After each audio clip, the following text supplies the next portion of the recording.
Great. Everything's great. Excellent. Good to hear. Well, thank you for coming. That's right. That doesn't sound like supernatural, though. No. My life is more natural. Or just super. I don't know how to say it. What dark horrors are in store for us in season 14? You know what? None. We've decided to go full sitcom this year. It's basically All in the Family with Bobby and the guys. No, I think, we're set up in a way that I think gives us a lot of energy going into the season because, Dean has been really if not the most, I would argue probably the most stable character throughout certainly the past few seasons at the very least. And him being gone, him being changed, creates a lot of problems for everybody. Problems not only in terms of, what do we do without Dean, but problems in terms of something sometimes when people, you don't realize how much you rely on someone until they're gone, basically. And now Dean is gone. And I think all of our characters are going through kind of what does that mean for them, and then Dean himself is kind of in a position he's never really been in before. He's trapped, he's being drug along in a way that, and kind of witnessing things and being, even if he is not doing these things, even if he's not the person reaching out and killing people, it's still his hands, he still feels it, he still understands what's going on. And so, that changes him as well. How long, I'm sure you can't tell us, but how long before that sort of gets resolved or maybe comes to a head? I don't know that it gets fully resolved for a long time. I think, the thing about Dean as Michael is the question they're asking, because there's going to be a little bit of a 3-week time jump between the end of last season and the beginning of this season. So even when Dean comes back, there's going to be a question of what did Michael do? And that may lead us into some flashbacks and things like that where Dean will play Michael for certainly probably more episodes than any of our characters have played another character on the show.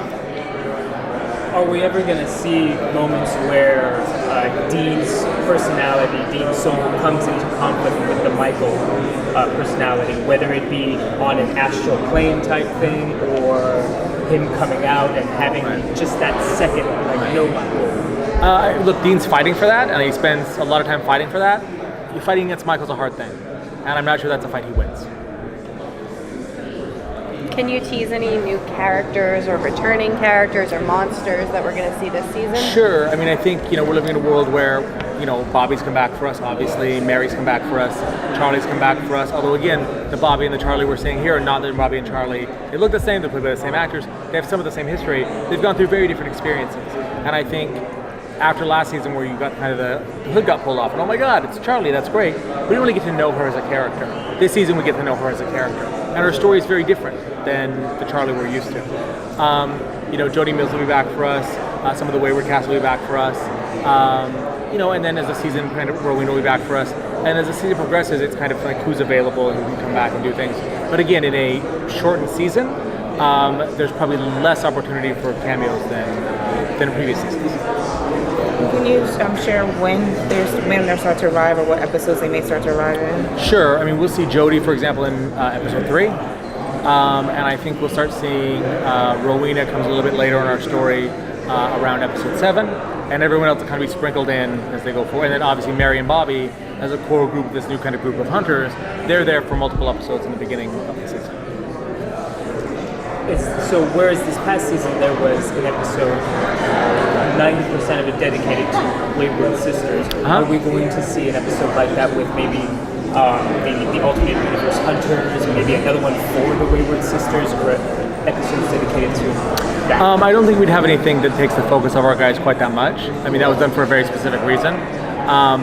But at the same time, we really feel we have a really great cast right now. So putting the weight on people, going off and being away from Sam and Dean and telling a story about Cass or telling a story about Jack or telling a story about Bobby or Mary or something like that, that's very viable for us and is a good thing to be able to kind of spread things out in that way. But but telling an entire episode through somebody else's point of view, I think it's something we'd be unlikely to do. Given that heaven and hell are between jobs in terms of leadership and rather decimated, does that mean we'll be seeing less of them, or? I think we will. Certainly at the beginning of the season, they're very much on the back burner. Find Dean is the operating principle. The demons are kind of doing demony things. I mean, they will be a presence, but not probably the focused presence they've been in previous seasons. Heaven, as we saw at the end of last season, is kind of boarded up shop. they don't have the resources to be involved even if they wanted to be. That doesn't mean they won't be as the season goes on. That doesn't mean we don't have kind of this ticking clock to kind of a ghost apocalypse that we're dealing with. But I think early on, at least, that's not really at the forefront for everybody. So we've seen previously when one of the core team has been off doing something related to their mission, and one has been off doing. So with the key mission now being getting Dean back, are we going to see Sam and Cass and Jack working together, or are they going to be sort of split off doing their own things? I think they will be working together, and I think they will also kind of be following up different avenues at different times, but all toward the same goal. And how involved are the Apocalypse World people going to be involved in that? The Apocalypse World hunters are involved. I mean, you've got a lot of guys that come over from Apocalypse World. You know, they came for a reason. Their skill set is quite limited.